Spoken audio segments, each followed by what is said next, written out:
All right, so I'm gonna do a little walk around here. I've done one of these before, but just to give you a little bit more information on what I've done from a baffling and cooling point of view. Biggest issue with the cooling and making sure everything was good was adding the cheek scoops here. There's 4 of them, 2 on each side. So as I walk around, you can see them here. Initially I only had one of these over the number 3 cylinder, and that was not providing adequate. Something else that affects cooling that I'll show on the external side is down here with my oil scoop. You can see I've added some depth to that.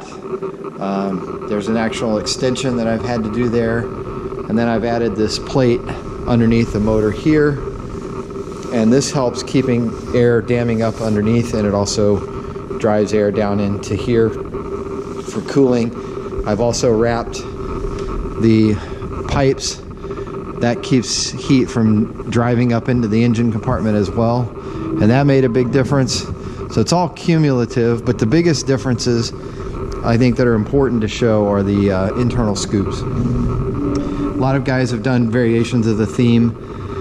I didn't want to close up this entire area because I wanted enough air getting up into the motor for the carburetor, but these jam air down into the cylinder heads and have made a big difference. I also leave this front plate open.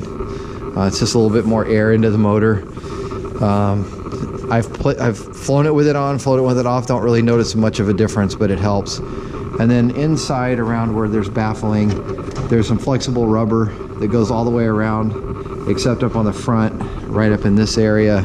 I've used some hose that seals that edge, but it lets me take the cowling off and run the motor, where the flexible rubber was going to get into the propeller and be an issue.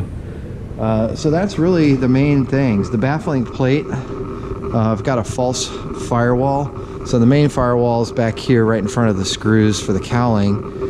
I use this sight hole to look at my fuel filter, which comes through the firewall.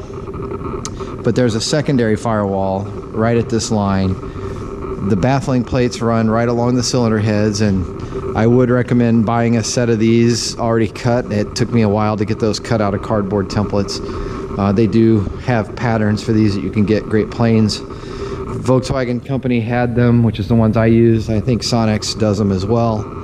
And then that internal firewall. So all the air comes in, does its thing, gets pushed out, and even in a climb, there's a little bit of air for exit air, and I might even extend these down a little bit, but I'm happy with my numbers. 350 to 375 is my average cylinder head temperature in the indicated spot where, you know, the number 3 bolt on the cylinder head.